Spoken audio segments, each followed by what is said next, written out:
Good morning, everyone! Hi guys, good morning. Ayan na, pabalik na talaga tayo ng Tokyo. Kasi doon yung magiging daan natin. Pabalik ng Manila. Yes, balik Pinas na tayo. So in this episode, naisipan namin to gawin para nga doon sa mga naghahanap ng tips from the experience ng mga first timers. So yun yung gagawin natin about the winter. So ano ba yung mga naging preparation namin, ganyan. And then ito, isingit lang namin para lang just in case na hindi pa rin kayo magda-direct flights from the Philippines going to Sapporo. So ang gagawin natin, babalik tayo ng Tokyo and then tsaka tayo lilipad ng Manila. Ipapakita namin sa inyo kung magiging smooth. So now it's 6 a.m. Ang flight natin ay 9:45. So meron pa tayong 3 hours and 45 minutes. Ay, nag-yellow. Actually, mas malamig yung ganito kesa yung actual na umuulan ng snow. Yung kapag nag-yellow na yung ganyan, yan yung malamig. At syempre, madulas. Ay, lamig. Hindi pa naman na ako nagdoble ng mga heat tech. Kasi pagdating sa train station, maghuhubad na kami. Kasi wala na, hindi na tayo lalabas from the train station, dire-diretso na tayo sa airport. And then, ang baba rin natin, sa Tokyo Airport na rin. Which is my heater. Ayan. Magugudbay na talaga tayo sa ating hotel. Bye, Flat Hostel. Tara na. Sundan na natin si Enzo. At nalaglag pa yung sombrero ko. O, di ba? Ang tagal nyo hindi nakita yung sombrero ko. Umamin kayo. Ano mas bagay sa akin? Nakasombrero o hindi? Please comment down below. Arte. So magkita-kita tayo kapag ka nasa train station na tayo. Ayan, gusto lang namin sa inyo ipakita kung ano ang aasahan nyo daily dito sa Sapporo pagkagising nyo pa lang sa umaga. Guys, nandito na tayo sa Bus Center Mae Station. Papunta na tayo ng Shin Sapporo. So kayo, kung sa Odori kayo malapit, mag-Odori Station kayo. And then ayun, nakita nyo naman. Isa-isa na tayo nagtatanggal ng kasuot. Tinanggal na natin yung ating bonnet at saka yung ating mga gloves. Tapos kanina si Enzo, nakano ka ba? Naka-shawl ka ba kanina? O, hindi na. Pero naka-ready. Oo. So, susunod, hubarin na natin yung ating mga trench coat. Hanggang sa wala nang matira, naka-ano na lang ulit tayo, naka-sweatshirt. So, ayan. So, papunta naman dito, 5 minutes walk lang from our hotel. Pero ang mahirap, yung paglalakad.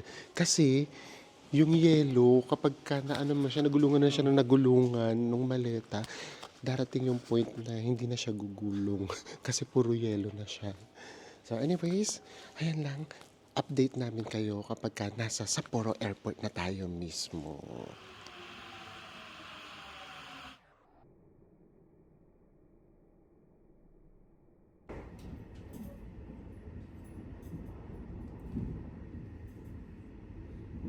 And just like that, nandito na tayo sa New Chitose Airport. And ang naging travel time lang ata namin, lahat-lahat na ha, mga 1 hour and 15 minutes. So, meron pa tayo rito 2 hours plus. Ganon. 2 hours and 30 minutes Nahirapan pa. na mag-math. Nahirapan na. So, ibig sabihin, super simple lang talaga makarating dito. So, ito lang yung mga tip ha. Pagka nanggaling kayo sa Odori, ang mangyayari, ang ituturo sa inyo ni Google Map, yung Sapporo Station. Pinakita na namin sa inyo yung Sapporo Station. Sobrang dami ng tao doon. Ang haba ng pila sa bilihan ng ticket. Pero guys, kung ang pipiliin yung way is yung sa Shin Sapporo, wala masyadong pila. As in, kayo kagad. Yes, so yun yung isipin ninyo. Kung talaga nagmamadali kayo, for us, mag-Shin Sapporo kayo. And then, guys, eto na. Mahigpit sila sa baggage. So, ganun pa rin yung procedure. Baka malito kayo. Basta hanapin nyo lang yung Peach na airlines, yung pinaka-kiosk nila. And then, may mga makikita kayo, tuturo kayo sa ibaba. Tignan nyo mabuti nakalagay doon, arrival. So, wag doon. Ang hanapin nyo, letter A. A ang hahanapin ninyo. So, ganun pa din. I-scan nyo lang yung ticket na binigay sa inyo ng Peach Airline, yung pinaka-QR code niya, and then lalabas na yung inyong boarding passes. And then, yung boarding passes ninyo, may QR code din siya. Kung sino sa inyo yung merong baggage allowance, scan nyo naman doon sa pinaka-baggage. And then, ang unahin nyo muna nga pala, yung maleta. Lagay nyo muna yung maleta bago siya magpo-proceed kasi Sa scan tinitimbang barcode, talaga. Oo. And then kami 19.9. Pakiramdam namin kapag lumagpas doon, Oo. hindi siya pwede. At saka doon walang pakiusapan guys kasi system doon. System doon. Kaya nakikita namin ang dami doong naglilipat-lipat. Tapos eto pa ngayon, pagpasok nyo dito na sa may pinaka papuntang gate, titimbangin na naman, as in maigpit.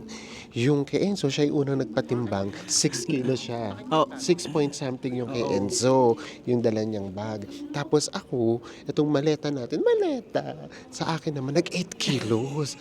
So buti na lang, magkasama daw kami, carry na. Pero kung hindi daw, babawasan daw talaga siya. Ang nangyari, ako kumuha ng 1 niya. Oo, Kaya okay ganun na, siya. go na. Go na so, yun yung mga ganito, planuhin nyo. Mas maganda talaga magtimbang kayo kasi kapag hindi, dito pa kayo maghahalongkat. Basta ganun, mahigpit sila pagdating sa timbang. Talagang titimbangin. Mismong machine yung magtitimbang. So, automated lahat yun. Yun nga, walang pakiusapan. Basta kapag sumobra yun, hindi magpo-proceed, maglilipat kayo ng gamit. Paano kung puno na rin yung mga gamit ninyo o yung hand carry ninyo? So, yan. So, nandito na tayo. Mga konting tips lang naman yan para lang mapadali yung pagpunta nyo rito. The next na magkikita tayo, nandoon na tayo sa Tokyo. Nasa Narita Airport na tayo. Nakita nyo, pauwi na talaga tayo. Naka-sweater na kami. Tapos ito na ulit yung sombrero ko. Wala na yung winter nating outfit. Art! Kita-kits sa Tokyo.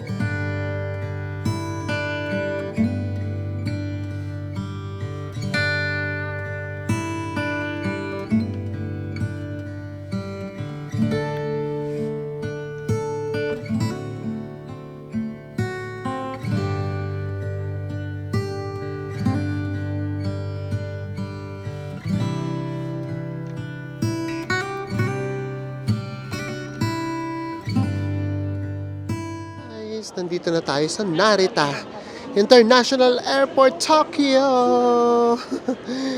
And then, nandito tayo sa Terminal 2. Ang flight natin ay 7 o'clock. Dumating tayo rito ng 12. Carry lang. Pwede naman ditong maglakad-lakad. And, mas maganda na rin yun.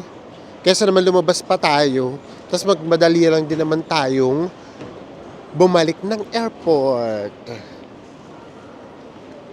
Tara! Hindi pa pwedeng mag-check-in.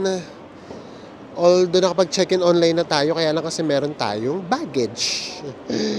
Ayan ang problema kapag may baggage. Kailangan mo laging dumaan ng check-in counter. Unlike kapag wala ka kasing baggage, tapos nakapag-check-in online ka na, diretso ka na sa gate. So guys, ito na, nakakaloka. Tingnan nyo naman, yung airport lounge nila, nasa labas. Diyos ko, buti na lang, tumingin kami ngayon. So kahit pa paano, makapag-airport lounge tayo, kahit siguro, 1 hour lang.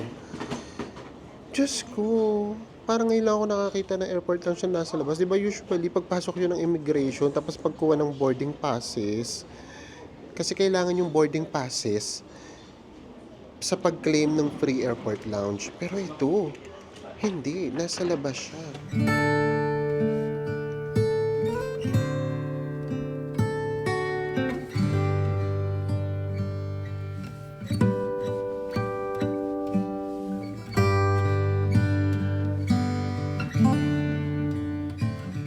Ayan, tapos na tayo mag-lounge. Mga 1 hour lang tayo. Nagulat mo kasi ko, yung lounge nandito sa labas. So, syempre, ang mangyayari, magmamadali ka namang mag-check-in. check-in. So, usually kasi, di ba, talagang dapat yun pagkatapos mo nang mag-check-in para naghihintay ka Relax na ka ng na. flight mo. Oo. So, ang mangyayari lang, ipapakita nyo lang yung JCB cards ninyo, tapos, ano lang, scan or swipe. Ganon. Yun lang yun. Pero wala naman dong mamaminus. And then, wala ritong pagkain, guys, ha. Guys, ang nga palang nangyari lang doon, puro drinks lang. Merong soda, merong tea, tapos meron ding Minute Maid. Tapos tatanungin kayo guys kung nainom kayo kasi allowed tayong uminom ng beer, 1 can per person. Since hindi nga tayo uminom ng beer, hindi na kami kumuha. Yes, and then meron ding coffee. So yun lang talaga. Ito yung kauna-unahan na walang biscuits. So tara na, baba na tayo para makapag-check-in tayo. And then, of course, iisa-isayin na namin yung mga magiging payo namin. Payo talaga sa mga first-timers naman. Hindi naman sa mga Sa mga bihasa bihasa na. Yung mga payo namin sa mga first-timers na pupunta saan man na makakaranas ng winter. Guys, boarding na tayo. Grabe. Sobrang haba ng pila. Alam niyo bang kulang-kulang 1 hour na tayo naghintay. So kami nga, bumalik lang kami ngayon. Pero silang haba na ng pila nila. Kanina pa sila nakapila. Ito lang din yung disadvantage kapag sobrang dami ng pasahero, kapag malaking eroplano yung ginagamit. Ayan.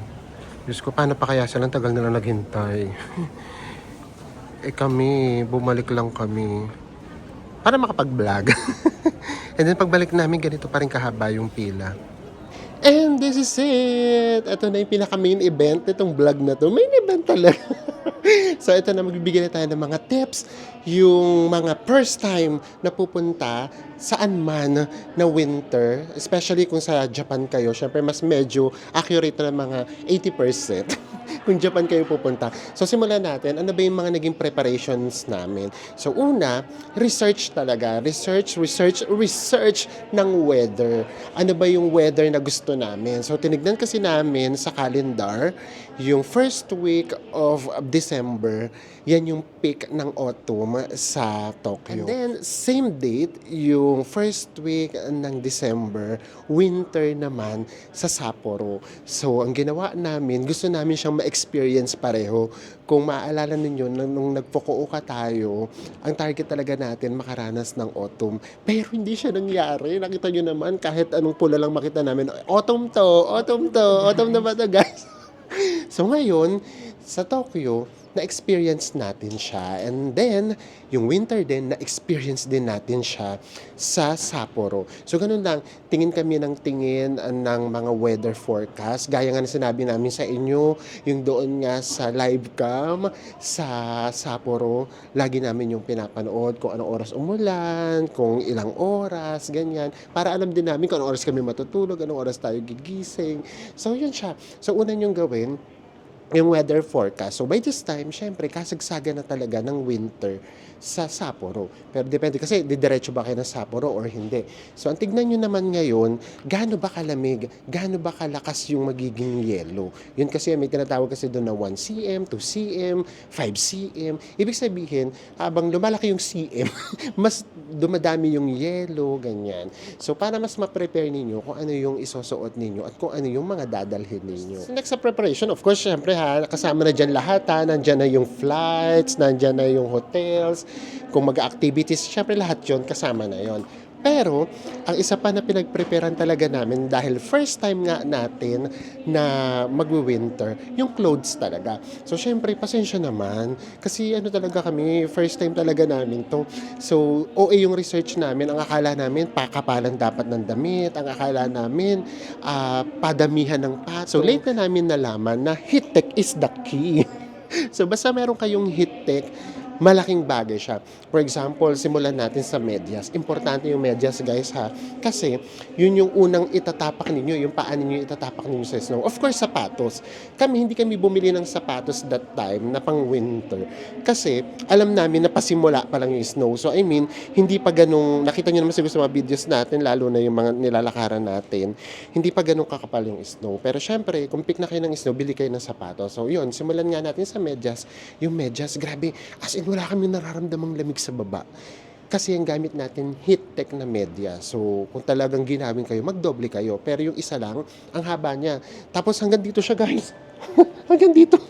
So, sabi ko nga kay Enzo, kapag sinusuot namin siya, parang kami mountaineers. Kasi yung heat tech na, ano daw tawag doon, innerwear.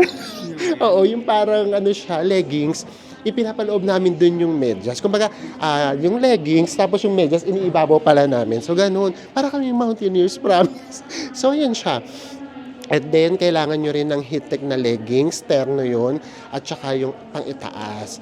So, importante tapos din yung siya. Nabili rin namin sa Shopee. Okay yung sa Shopee, no? Okay. Yung nabili namin sa Shopee, ang mura lang, okay din siya. Pero kung titignan nyo siya, hindi siya yung makabagong heat tech. Kasi yung bagong heat tech ngayon, alam nyo yung dry fit, yung gano'n, yung parang pang swimming. Ganun kasi yung uso, yung manipis na manipis. Yung nabili kasi natin sa Shopee, medyo makapal siya. Yung parang meron pa siyang sa loob. Yung parang, ano ba tawag doon? Yung cotton na bahibla-hibla. So, parang old style siya na heat tech. Parang ganun na namin. Pero working din siya. So, dumating yung point na ang ginagawa namin, yung pinakailalim namin, yung heat tech na Uniqlo. And then, papatungan namin na heat tech naman na Shopee. Grabe. Kapag nakadalawa ka na kaming heat tech, okay na yung feeling namin. So, sa pang-itaas naman, okay lang din naman na dalawa yung layers ninyo kung malakas yung tolerance. Pero kasi kami nag-adjust, depende sa weather kinabukasan. So, nagsimula kami na naka-heat tech lang, tapos naka-turtleneck, and then yung next, yung ng pinaka, ano tawag doon, yung coat na natin. And then, habang nararamdaman namin na tumatalab pa rin yung ginaw, nag-adjust kami. Naging dalawa na yung heat tech, tapos turtleneck, and then isang trench coat, hanggang sa dumagdag na naman, naging dalawang heat tech, tapos si Enzo, nag-puffer jacket na siya. Ako naman, ang ginawa ko naman, naka-isang heat tech lang ba ako?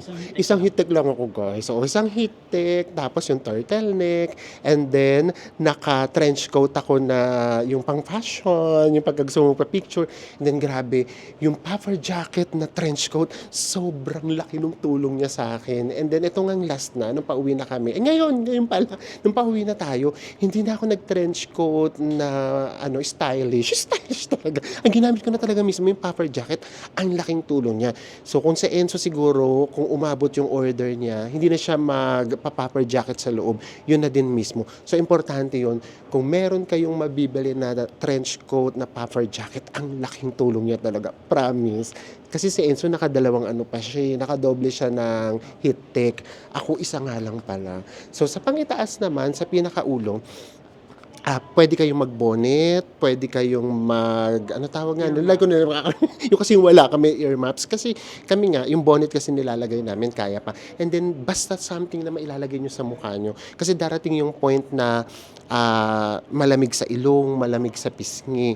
So kami kasi, ang ginagawa namin, nagbablog kasi tayo, parang hindi naman masyadong magandang tignan, nakausap namin kayo, tapos nakatakip yung bibig namin. So kaya ang ginagawa namin, kapag kakausap namin kayo, nagbablog tayo, tinatanggal namin, pero kapag hindi, yung mismong balabal namin, yung ginagawa naming pantakip sa ilong at saka sa bibig. So talagang iniikot namin siya. Promise, na-enjoy talaga namin yung paglalakad sa snow kasi prepared yung damit namin. So yun yung siguraduhin nyo na prepared yung damit ninyo kasi hindi kayo mag-enjoy kapag lamig na lamig kayo. Imagine niyo nakapaglaro kami ng yelo, nakapaglakad kami sa medyo makapal na yelo. To be honest, nahiya lang kami ipakita. Humihiga kami sa yelo. Hindi na yung pinakita namin, naglulupasin na yung pinakita namin sa inyo. So yun, hindi namin siya naramdaman. Tapos, syempre, for our skin naman, kailangan nyo talaga ng lip balm kasi maya talaga magdadry talaga yung labi ninyo. Ngayon, parang dry na nga. So, magdadry yung labi ninyo. Moisturizer sa pisngi or sa mukha, maglagay din kayo. So, kung ano lang yung usual na ginagamit ninyo. And then, lotion. Kasi kapag hindi talaga, sobrang dry niya, tsaka makati siya. So, totoo naman yung mga nabasa natin sa mga bihasana sa pagta-travel during winter. Now, kung hindi nyo pa rin talaga kaya yung lamig, high-tech dito sa Japan. Meron silang heat patch. So, bili lang kayo nun. Kami hindi namin kinailangan. Ni-research din namin yun. And then, syempre, meron din sa ating mga Team Authentic na nag-suggest. Pero, awa naman ng Diyos, hindi namin kinailangan. So, ididikit nyo lang siya sa damit. Huwag nyo siyang ididikit sa mismong balat or sa katawan kasi mapapasok kayo. So, idikit nyo lang siya.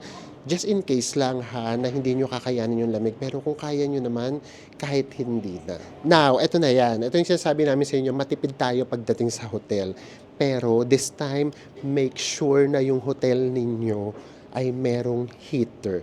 Na-experience na namin to ni Enzo nung winteran kami sa Kathmandu. Yung una naming hostel, merong heater. Yung pangalawa naming hostel, kasi nang hinayang kami that time, last night na namin, tapos mag-check-in lang kami ng alas 2 and then mag-out kami ng alas 8. So parang 6 hours lang. So papahingan lang namin siya.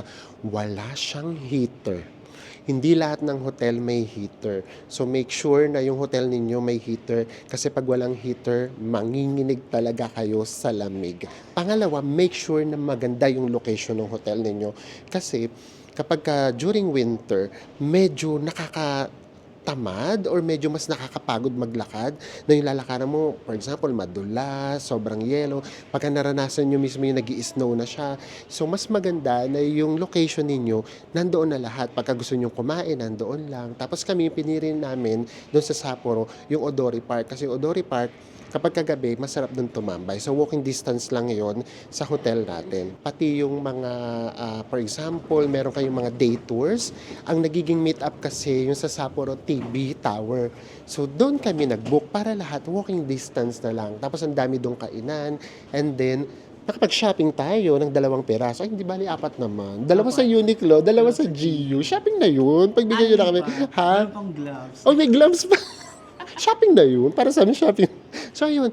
Ang ganda ng area nung hotel namin kasi lahat within reach. Within reach. Now, pagdating naman sa mga day tours, mag-isip kayong mabuti. Yan pumipikit talaga ako. Bakit ba kayo pupunta ng Sapporo during winter? Ano ba talaga yung gusto nyo para hindi kayo maaksayahan, masayangan? Ano ba talaga yung gusto nyong gawin sa Sapporo during winter?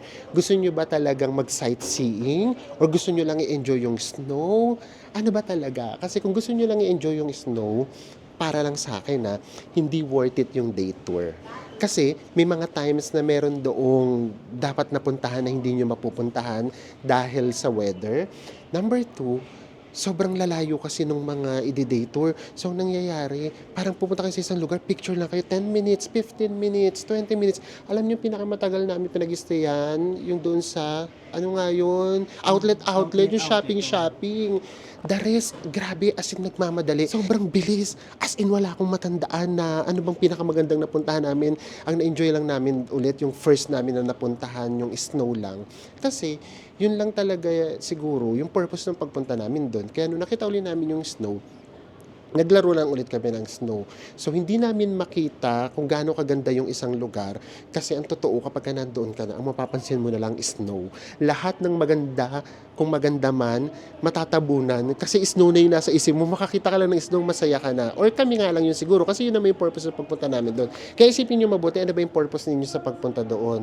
Kasi kung magdi-day tour kayo, merong 4,000, may 7,000, may 3,000. Paano kung 3 day tour yung gagawin ninyo? Pagpalagay natin 10,000 each, paano kung 5 kayo? That's 50,000. So, tingnan nyo mabuti. Ano ba talaga yung pinunta ninyo sa Sapporo? Kapag ka-snow lang, naku, kahit wala kayong gawin, nandun lang kayo sa Odori Park, maglaro lang kayo doon ng snow, pag umuulan. Mount Moiwa, isa yan sa pinaka pwede ninyong puntahan. Napakalapit lang yan doon sa city. Wala pa yung, nasa Sapporo siya mismo. Diyos ko, wala pa yatang 10 minutes yung magiging biyahe ninyo kung tuloy-tuloy. And then, pag akyat ninyo doon ng ropeway, nandoon na mismo yung snow. So, yun advisable siya kasi di kayo kakainan ng maraming oras. Half day, pwede siya. And then, kung gusto nyo talaga ng day tour, pwede ninyong isama yung Otaro. Pwede nyo siyang isama kasi madali lang siyang i-day tour. Pero, yung mag-explore pa kayo mismo sa may Otaro, medyo mahirap na din kasi ang dami talagang mapupuntahan doon na hindi nyo na mapupuntahan dahil sa lakas ng snow. Depende nga kasi sa lakas ng snow. Lahat talaga depende sa lakas ng snow. So kung pupunta kayo sa Otaro para lang makita nyo lang yung kanal, tapos ako gusto ko lang talagang makakita ng maraming, ano tinatawag doon, yung binubuksan na box, music box, carry na yun. Yung ganun. Ako, para sa amin, yung winter kasi, ano lang siya, i-experience mo lang siya. Hindi siya yung mamamasyal ka, tapos basta, yun yung para sa amin. Yung experience ng winter yung pinaka-importante. Now, pagdating sa expenses, so ngayon, hindi masyado tayo mag-breakdown na expenses ha, kasi ang totoo, iba-iba kasi talaga tayo ng way kung magkano yung magagastos natin. Bigyan lang namin kayo ng idea. Yung naging pamasahe namin sa Manila to Tokyo balikan, nasa 10K. Tapos, yung Tokyo to Sapporo, 5K. So, yun ay 15K. Tapos, yung hotel, pagpalagay nyo ng 4,000, dalawa kayo, i-divide nyo sa 2, tapos 10 days kasi yung gamitin natin. So, 10 days, 20,000 each. So, ang pinaka magiging base talaga, ano ba tawag doon? Basic? Na expenses ninyo, yun talagang 35,000. 15,000 sa flight, and then 20,000 naman para naman sa hotels. Yung mga activities, hindi nga tayo magbibigay niyan ng prices or ng budget kasi depende nga kung mag-activities ba kayo or hindi or i-enjoy nyo na lang. Yung pamasahe din naman, depende din kasi kung mag-activity kayo or mag-day tour kayo na package, hindi nyo kailangan ng transportation. Kapag naman magta-transportation kayo, saan kayo pupunta? Kaya ang hirap magbigay din ng transportation kung magkano. Yung food din naman kasi talaga sa totoo lang depende. Kung mahilig kayo, si Enzo kasi, nahihiya kasi siya sa akin kasi siya kahit paano kumakain siya ng seafood. Pero syempre, dahil love niya ako, charot! Syempre na medyo siguro naiilang siya na siya kakain siya ng seafood tapos ako hindi. O wag na nga i-justify. Mahal! Ang mahal. Ang mahal ng mga seafood dito. So, meron din naman ditong mga usual na makakainan. Meron ditong Yoshinoya. Ano pa ba yung iba, bes? Meron ditong Matsuya. Yakiniku like. Meron din. Ang hindi namin nakita, Matsunoya. Pero baka meron naman. So, yun. Meron din naman kung gusto nyo. Saizeriya. Meron din. So, ayan yung mga mahilig na katulad namin magtipid na hindi nyo naman parang kinawawa yung sarili ninyo. Diyan tayo kumain kasi mura pero masarap. So pagdating sa budget, yung 35,000 lang yung sure namin na maibibigay sa inyo. At saka depende nga kasi kung kailan kayo pupunta. Nakikita ko sa ngayon yung January, Diyos ko balikan, minsan may 20K na. Merong 15K, Manila to Tokyo pa lang. Ngayon, kapag didiretso kayo, yung mga nakabook ng Cebu Pacific, balitaan nyo kami, naka-jackpot ba kayo? O kasi ngayon tumitingin ako, nasa 20,000 na rin yung Manila to Sapporo diretso. So, depende kasi talaga. Yung flight talaga na domestic, sa totoo lang, apakamura. Oo, hindi ko talaga maintindihan kung bakit. Kahit yung alis mo na kinabukasan, kasi syempre, ganito ginagawa namin. For example lang, kinakabahan kami na, naku, layo ng airport, anong gagawin natin, ganito. Ang ginagawa ko kagad, meron kagad akong next plan. May plan B ka agad. Paano kapag magbubuk na lang kami? For example, yung papunta ng Sapporo, nakuha namin siya ng 5K balikan. So, ibig sabihin, 2,500 lang that time. Tapos, kapag na-late kami, iniisip ko, magbubuk na lang kami ng Tokyo to Sapporo. 4,000 lang. On the spot, lipad. So, ganun siyang kamura. Unlike sa basta gano'n. Ayoko na pala pagalitan. So, basta gano'n. So, medyo mas mura yung mga domestic. Yung sa hotel, hindi rin kami makapagbigay sa inyo ng price kasi sa totoo lang, naiiba din kasi siya kung kailan talaga kayo mag-i-stay. Pero nakita nyo naman, di ba? Ina-expect ko, mas mahal yung January. Pero yung pinakita namin sa inyo, yung January, mas mura siya doon sa pinakita naming mga hotel. Samantalang kami, mas mahal namin siyang nabook ngayon. So, yes! So, kamusta ba yung aming kauna-unahang winter experience? So, simulan lang muna namin, we are so blessed na finally na-experience natin yung autumn at winter at the same time. Diba? Kumbaga, naka-jackpot tayo. Dalawa yung na-experience nating seasons dito sa Japan. So, kamusta yung nag-experience mo? Super happy. Kumbaga nag-uumapo kasi nga, di ba guys? Who would have thought na makakapag-snow tayo dito sa Japan, di ba? Yes. And finally, na-experience na natin siya. Tama. Who would have thought? Sa inyo namin yan narinig, di ba kinokorek nyo kami? Ayan na ginagamit na namin na who would have thought na ako Ako dati, naglulusong lang ako sa baha. Tapos ngayon, ang nilalakaran namin, yelo na. Itong mga na-experience namin, it was just a dream na akala namin hindi na namin matutupad. And yet, nabiyayahan tayo. So kaya in-enjoy lang talaga namin siya.